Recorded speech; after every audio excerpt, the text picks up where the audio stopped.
Welcome to the latest edition of the Shukri Wrights Podcast with your host, Shukri Wrights. Wherever you may be, however you may be listening to the podcast, wherever you get your podcast, iHeartRadio, Spotify, Apple Podcasts, and as well as the Odyssey app, and as well as for those of you watching the podcast via YouTube as well. I appreciate you. I appreciate my fans, my supporters, those who support the content that I post on social media, wherever you may follow me, whether if it's on Twitter, TikTok, Instagram, and as well as LinkedIn. Thank you all for taking the time to listen to the podcast as well. I got to admit, I'm not in the mood today. I'm usually pretty, light, pretty happy going, but today I'm really in no mood. Because last night, in one of the most gruesome injuries that I've seen as a football fan in my lifetime, and I've seen quite a few of them, but this one is very much up there. Nick Chubb had to be carted off the field in Pittsburgh during their Monday night matchup against the Pittsburgh Steelers after suffering what was a pretty gruesome knee injury. Now, I'm not going to even recommend anyone who may be queasy or anyone that may get sick easily to go watch the video, go watch the replay.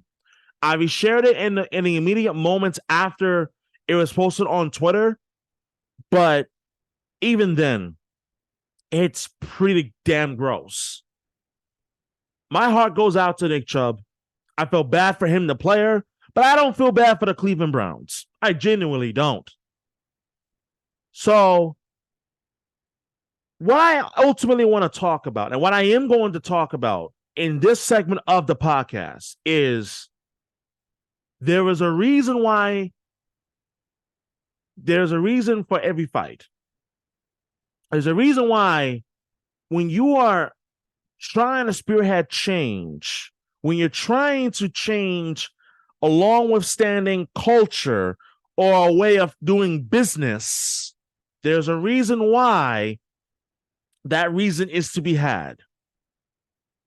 Last night, ladies and gentlemen, I don't know about you, but for me, as I was preparing topics for this podcast today, it became abundantly clear as to why running backs were in such an uproar during training camp, during the offseason, over how much they were being paid, especially when it comes to guaranteed money. If your reaction is they get paid millions and millions of dollars to play a game, they have no reason to complain. You don't understand the point. You choose to actively not want to understand why players like Nick Chubb, why other top-tier running backs like Saquon Barkley, for example, prime example, was fighting for every nickel and dime to getting guaranteed money. There's a reason why. You watched last night's game between the Browns and the Steelers. And if you saw the injury that Nick Chubb sustained,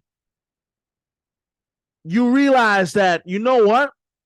These men, they don't really get paid enough for what they put their bodies through willingly to play a sport that they love in front of millions every week who watch at home, and of course tens of thousands of more people who are fortunate to attend these games on a Sunday basis or Monday or whenever the game is scheduled on a Thursday or whatever.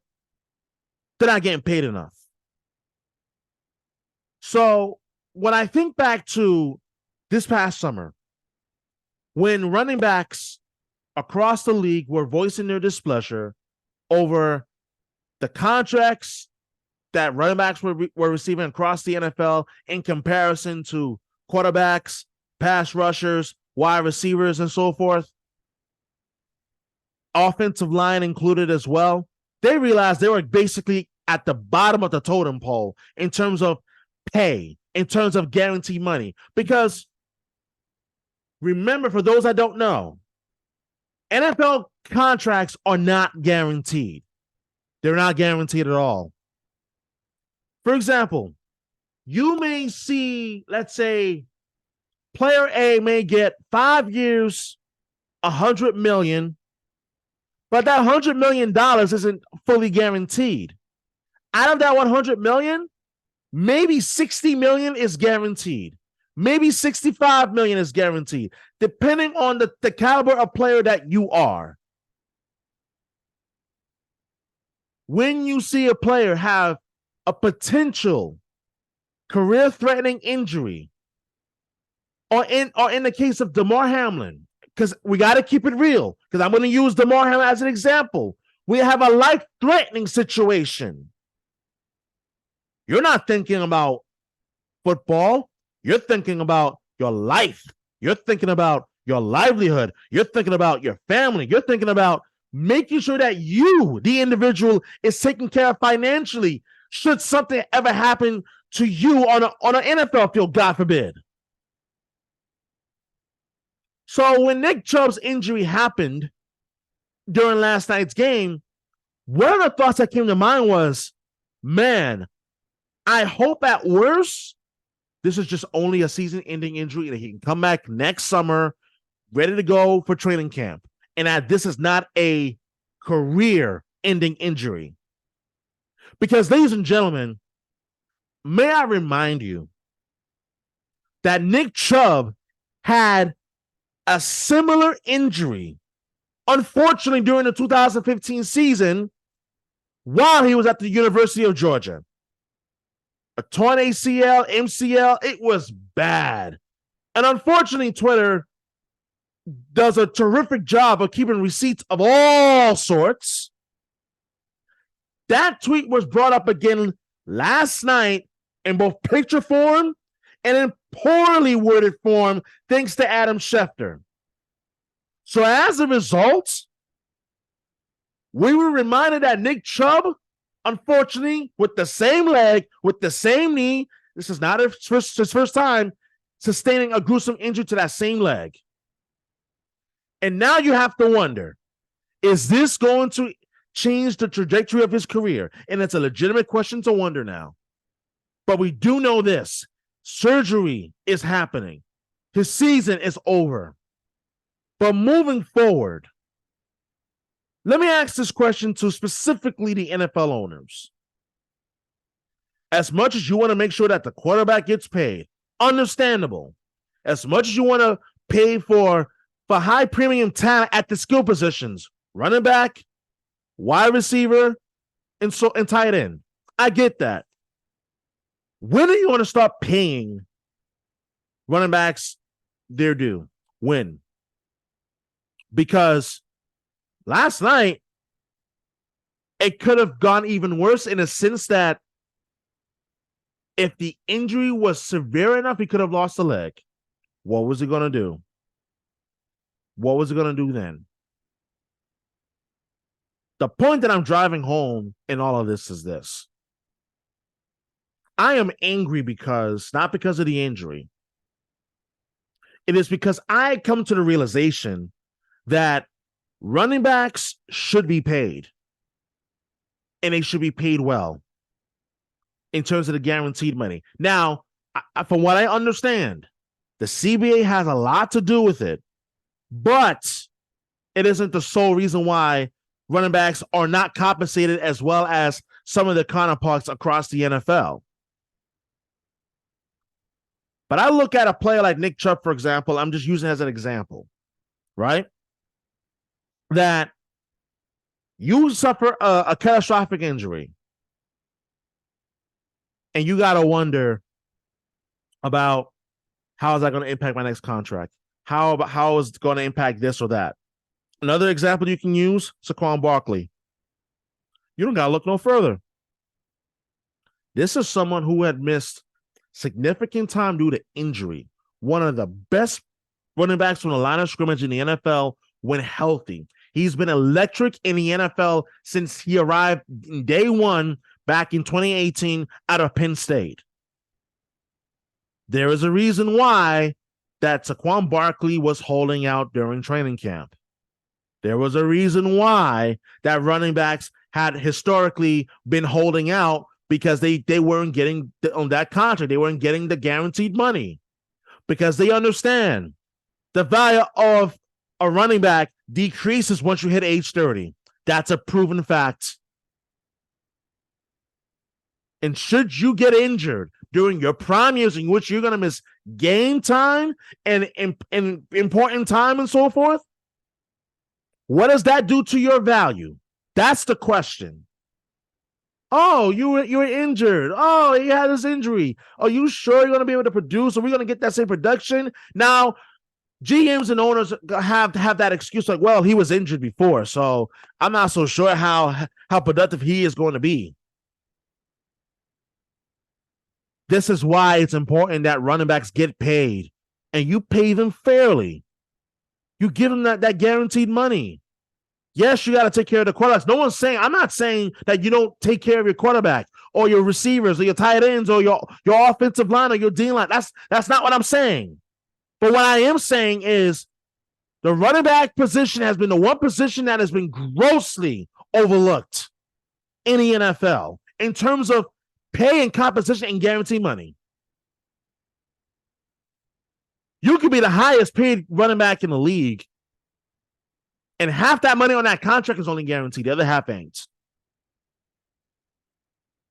So when we all witnessed, for those that watched the game, for those that were on social media last night in the immediate aftermath of that event in Pittsburgh, I hope that in itself became a reason why you look at the running back position and you say, you know what, they need to be paid. Pay him. Because it ain't just about football anymore. It's about life after football.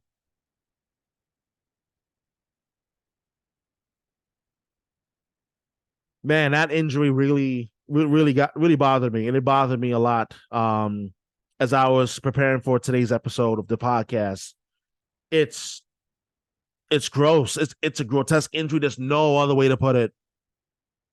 Those of you that saw the injury, I saw the injury. There's no other way to put that than like, man, I don't wish that on my worst enemy. I truly don't. We got a lot more to get into on the pod. Coming up next, I actually want to be able to touch on an even more serious topic that has to do with the Patriots, but it doesn't have anything to do with a Patriots player, but rather a tragic situation that happened on Sunday night at Gillette Stadium. I'm going to talk more about that momentarily coming up next here on the Shukri Wrights Podcast. Don't go anywhere.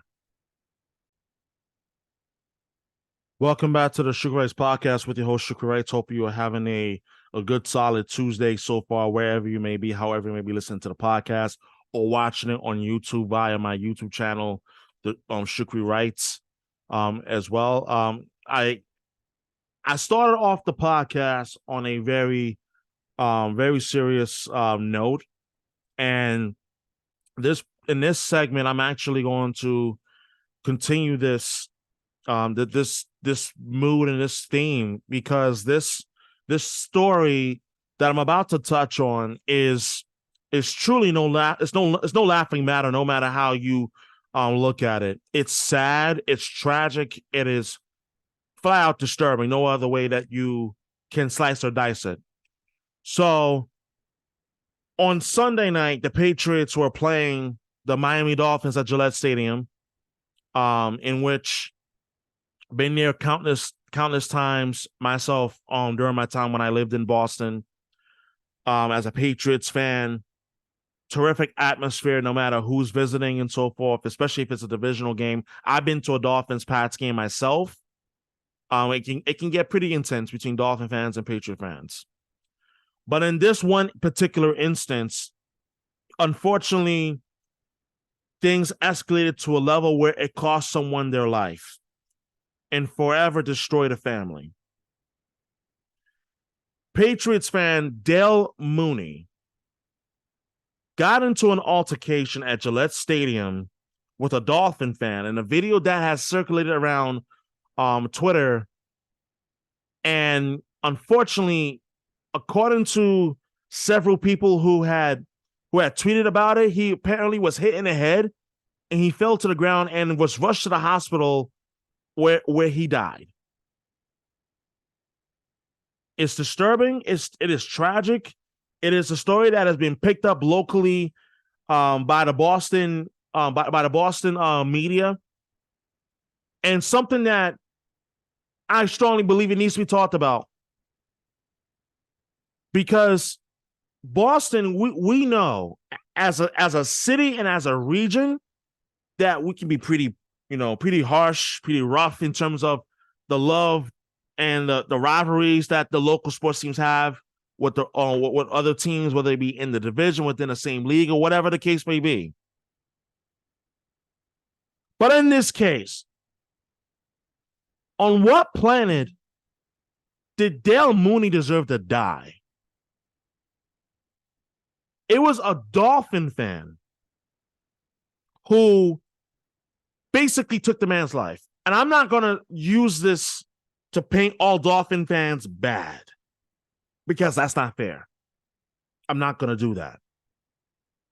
But I ain't going to talk to a larger issue that is at play here. You see, you can't have rivalries and love your team. You don't have to be a prick or to be a harmful son of a gun in an attempt to hurt someone to prove that you are a bigger fan, that you're a more passionate fan than someone else. And in this case, take someone else's life in the process. Sports is meant to be fun. Sports is meant to be a vehicle to bring people together. We've seen this way too many times, especially in this century. We've seen it much longer than that, but especially in this century, how sports have brought people together. Whether it was post 9/11, whether if it was post-COVID, people coming together for the first time at sporting events. Sports has always been a unifier of people, regardless of whatever team they root for. But in this case, two people got into it, and one lost his life as a result. Can we please go to games without the necessity of needing to fight each other? There's already enough problems in the world. There's already enough problems in life to worry about. You're worried about fighting someone else for whatever the reason is, and I'm not going to speculate. I'm not even going to speculate. For whatever the reason is, you choose that you want to fight each other, and then you end up killing someone else in the process? For what reason? For what reason? Like, we've gotten so far out of hand, and I'm talking about we as a society, as people, as human beings. I'm not calling out the fan base.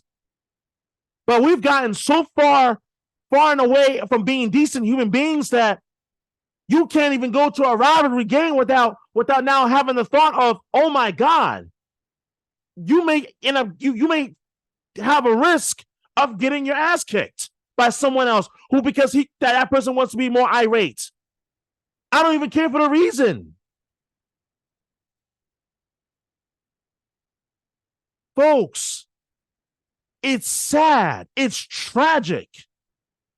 Since when does rivalries equate to killing someone else of another fan base? Why? Folks, let me remind you of a story that happened back in 2011. I don't know how many of you remember this, specifically this, but I want to bring this up as an example of what I'm talking about. 2011, Giants-Dodgers, Brian Stowe. If you remember that story, you know exactly what the hell I'm talking about. If you don't know the story, I'm going to give you a quick synopsis of what happened.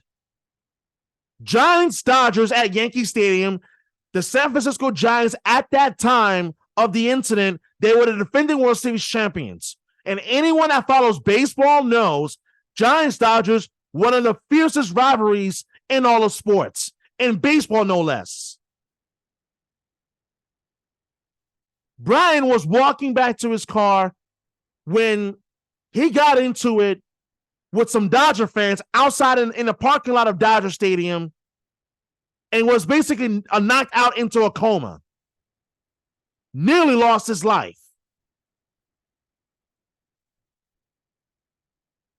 That is what I'm talking about in terms of rivalries gone too far. You can love your team, you can hate another person's team, but the need for violence is absolutely not necessary, because guess what? It now has affected one family and many others. And I'm referencing to the Brian Stowe incident that happened back in 2011. There's so many other incidents that have taken place that are similar, unfortunately, to what I'm talking about.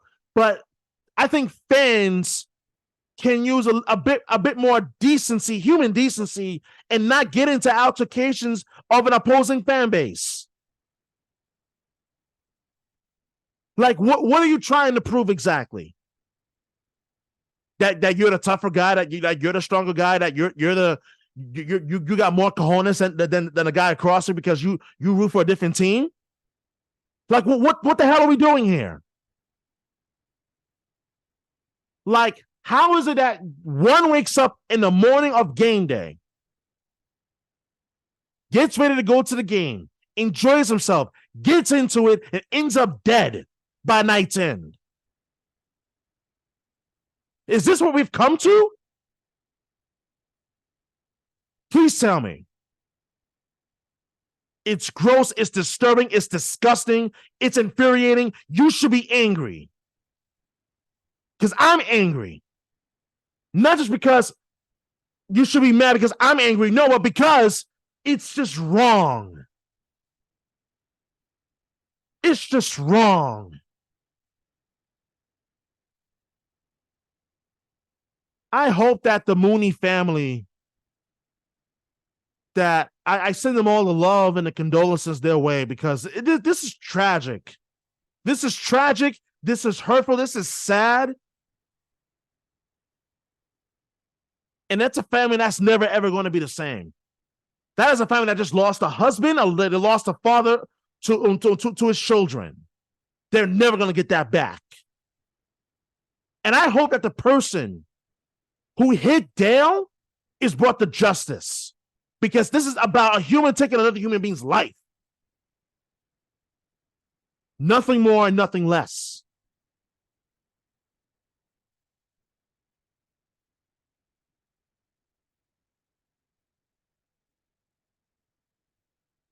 It's just truly senseless, no matter how you slice and dice it. It's just no other way. No other way to put it. It's so senseless. Like, there are people that are asking what were they fighting for, and that's a fair question. I'm not upset at that. But regardless of whatever the reason is, I don't think it warranted you that a person takes another man's life. I don't think that's necessary. Tragic. Truly tragic in every word. Over a game. A man dies. A Patriots fan dies after he was beaten by a Dolphins fan over what? Over a game? And this is the article from WCVB News Center 5 in Boston. Police are investigating the death of a New England man who attended Sunday night's Patriots game at Gillette Stadium in Foxborough, Massachusetts. Authorities did not immediately say whether his death was related to an altercation he was involved in. The Norfolk County District Attorney's Office said 53-year-old Dale Mooney of Newmarket, New Hampshire, died following an incident in the 300-tier section of Gillette Stadium. The DA's office says the police and fire personnel responded to the section where Mooney was apparently in medical attention at approximately 10:57 p.m. Sunday night. Tragic. So authorities are not even sure if his death had anything to do with the altercation. But this is just sad. Wow. You can be a fan of a team. you can love your team and support your team without hurting someone else in the process. A man did not have to die. He did not have to be ripped away from this world or his family or his loved ones because of whatever the reason is. It doesn't even matter at this point. Just truly, truly sad. Truly sad. It's unbelievable.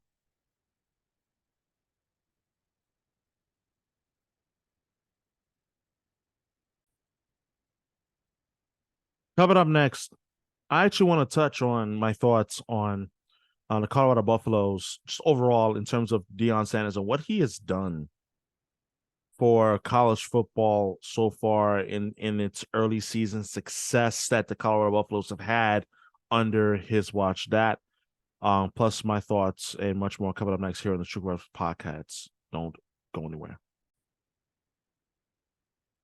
Welcome back to the Shukri Wrights Podcast with your host, Shukri Wrights. Hope you've enjoyed the podcast so far. It's been pretty heavy, pretty intense.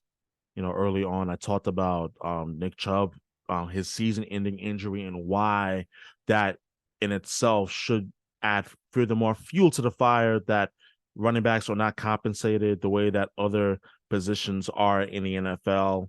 Plus, my thoughts on the tragedy that took place at Gillette Stadium on Sunday night, where Dale Mooney, 53-year-old man from New Hampshire, was he died as of just shortly after he was involved in an altercation with a Dolphins fan during the Dolphins Patriots game at Gillette Stadium.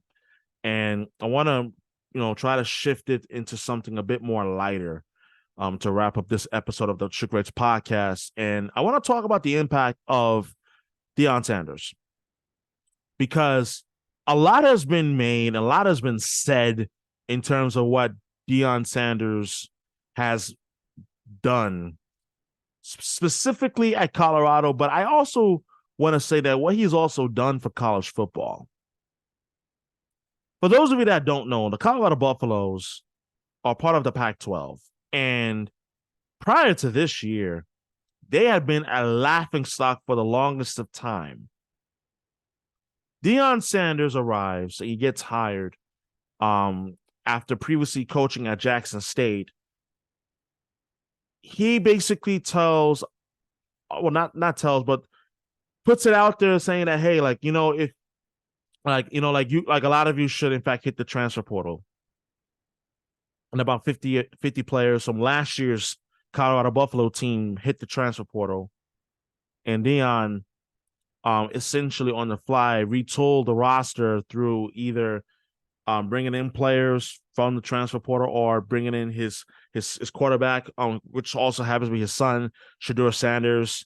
Also, his other son, Shiloh Sanders, as well, who's a fantastic player in his own right. And so far, what you have is a 3-0 Colorado Buffalo team that's getting ready to take on Oregon this Saturday. But I'm not going to talk about the fact that they're 3-0 and that's just the end of the story. No. I want to ask you this question honestly. How many of you, in recent memory, honestly and truthfully speaking, how many of you have honestly said, you know what, I can't wait to get up and watch a Colorado Buffalo game prior to this season? How many of you? Be honest. I sure as hell wasn't one of those people.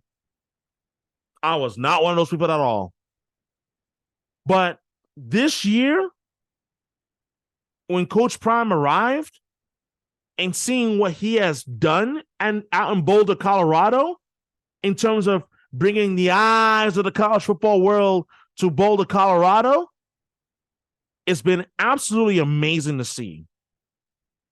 In terms of cultural impact, in terms of making Colorado Buffalo football a must-see product.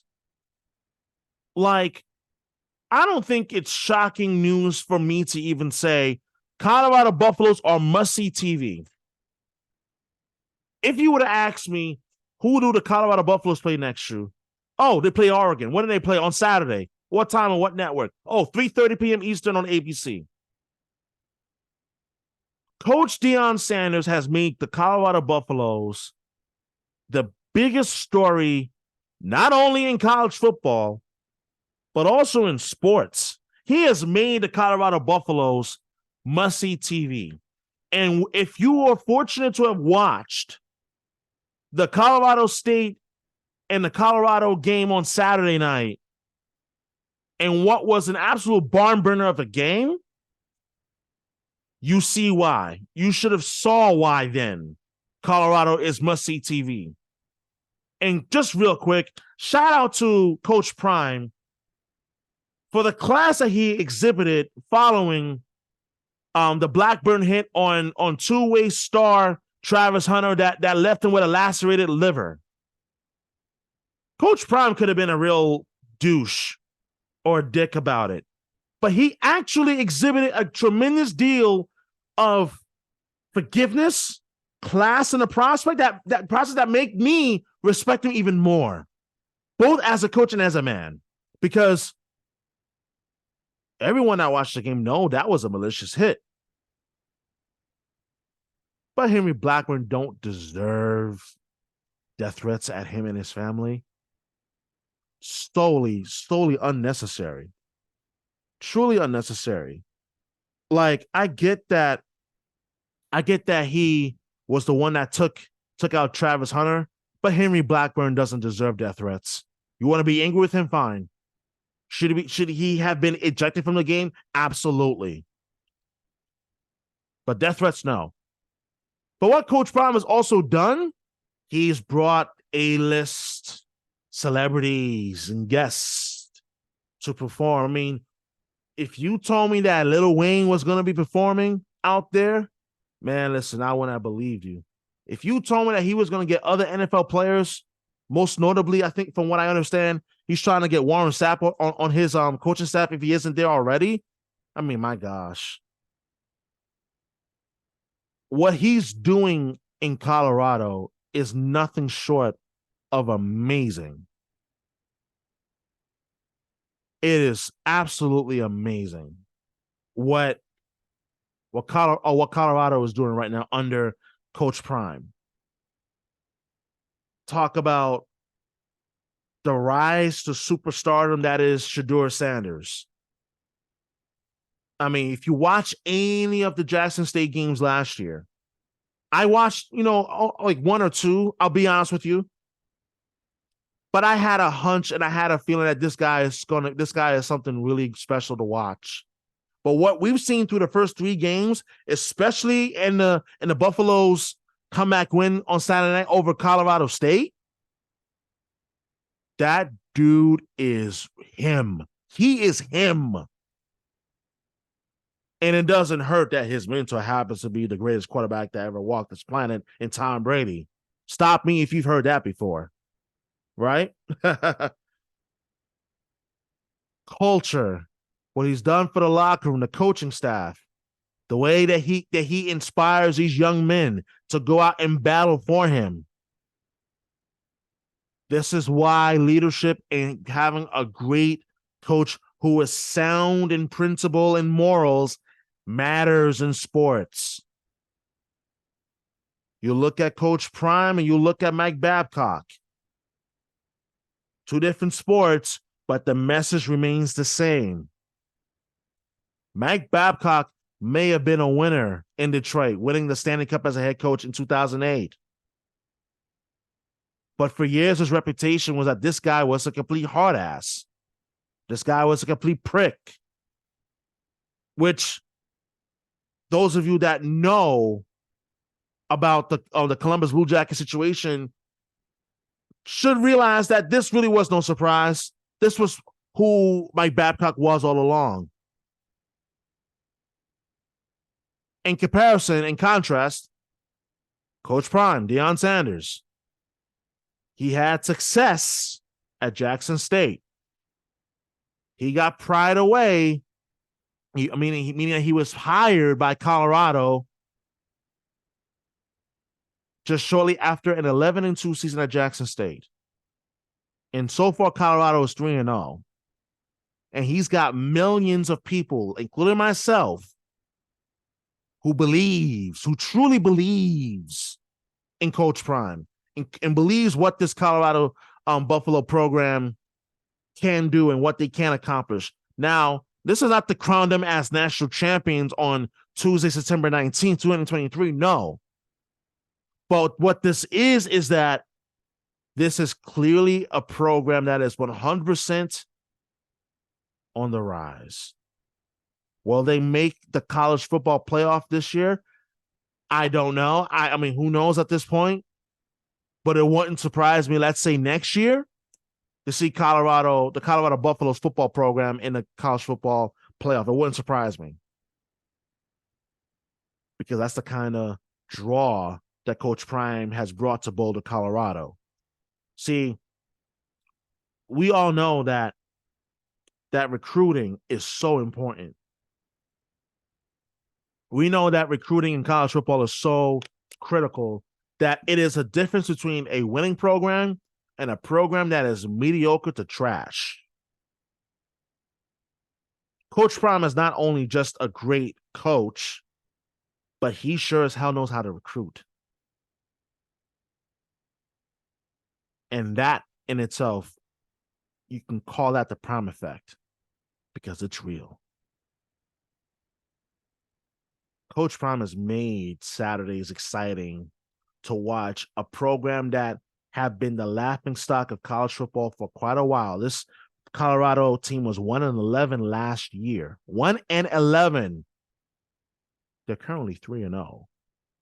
And every Saturday, it's now must-see TV. Prime effect. That's the effect of Coach Prime, Deion Sanders. Holla at your boy. That's going to wrap it up for this edition of the Shukri Wrights Podcast with your host, Shukri Wrights. Don't forget to hit subscribe and download the podcast wherever you get your podcasts. It's available across all major podcast platforms, iHeartRadio, Spotify, Apple Podcasts, as well as the Odyssey app as well. Watch it on YouTube as well. Subscribe to the pod for whenever the next and the newest episode drops. This is Shukri Wrights. Hope you enjoy the rest of your day. God bless. Holla at you later.